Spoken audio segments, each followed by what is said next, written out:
Okay, it was another busy day. Just wrapped up filming, actually. I just have time to catch up on the news. What's going on today, huh?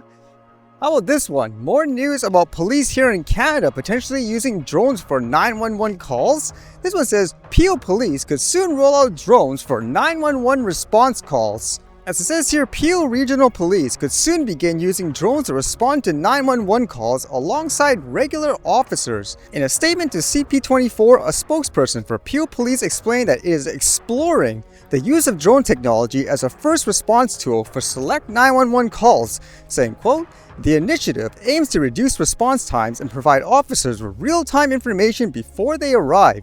While specific call types are still being finalized, drones may be used for in-progress incidents such as break-and-enters, missing vulnerable persons, or auto thefts," the statement notes. All drone operations will be managed by trained officers through our Aerial Support Unit and Community Safety Operations Center and will not be used for general surveillance or utilize facial recognition technology. That's often the first concern, of course. It says police went on to say that they expect they are one of, if not the first police service in Canada to deploy drones in this capacity. Will people be okay with it? I don't know. To me, it's just a tool, as I usually say, but it's just one of those things, again, where they say it's too dangerous for this group to use it in these ways, yet for some reason, again, magically it was okay in these cases, huh? Although you have to wonder what kind of drones will they be using, and as you know, especially in places like the US, they want to ban things like Chinese-made drones, and how about this one? More news about that. This one here says Chinese drone maker DJI shut out of Washington with US market at risk. Chinese-owned and operated DJI Technologies is up against an end-of-the-year deadline to keep its US business alive, and the drone maker is struggling to get anyone in Washington to listen. The company, which controls over 70% of the domestic commercial market in the US, has hired a small army of lobbyists and recently dispatched an Australia-based executive to Washington to address a looming ban on their technology. But DJI says emails and calls are going unanswered and they're running out of time. Saying, quote, "We've been through the meat grinder on the issue and we're happy to put ourselves through the meat grinder again." Adam Welsh, DJI's head of global policy, said, "We'd love to get to the point where we could actually have a conversation." DJI, like Chinese-owned social media giant TikTok, makes a popular product but is facing existential threats in the lucrative US market amidst rising concerns that the data it collects in the US could be shared with authorities in Beijing. Hardware in the supply chain could also have its security compromised before the product leaves China. The DJI drones, which are less expensive than those made by US competitors, count filmmakers, farmers, law enforcement agencies, and firefighters among their customers.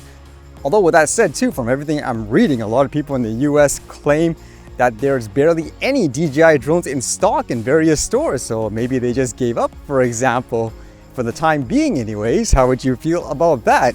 And they do mention here too, it's not just DJI drones, it sounds like it's just Chinese drone manufacturers in general, as they do mention about people like Autel Robotics. That's another company that's been targeted. If you were in the US and you wanted a DJI drone, would you go out of your way to buy one, for example? Or would you just go with one of their competitors, even if it's more expensive? And there was news today about OpenAI announcing its new GPT-5 platform. Apparently, as they say, it's their most advanced AI model to date. So what's the big deal for this one? Apparently, they're trying to say you can actually talk to it with PhD level expertise. It can solve things like complicated puzzles, it can do project planning, and it has built-in reasoning that activates automatically for complex queries or when prompted.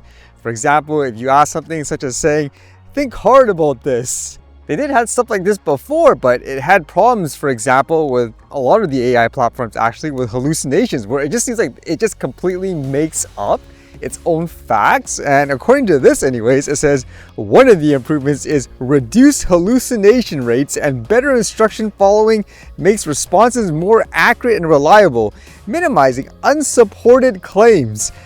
I mean, it's still one of those things where it's convenient for a lot of things to do work such as programming, where you can code various applications in literally seconds. I mean, that's good.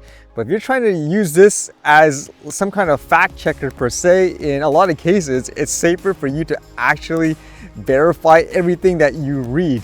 You can't just, for example, blindly trust it and say, okay, well, because this thing says it's true, then it must be. I mean, look at all those examples of court cases where apparently these AI platforms, they just completely make up court cases in general.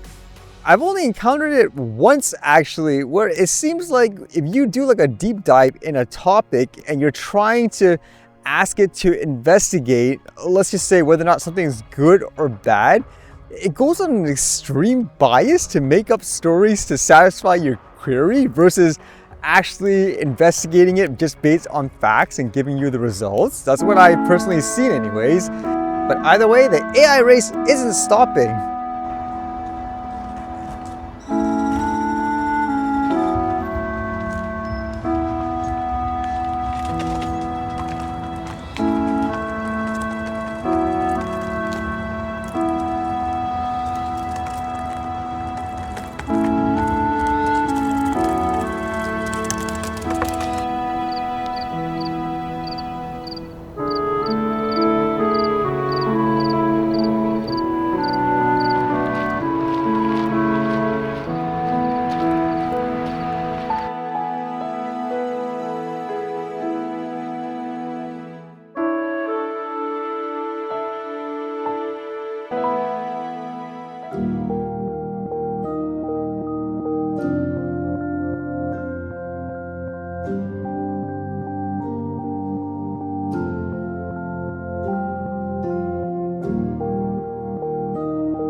All right, see you guys later.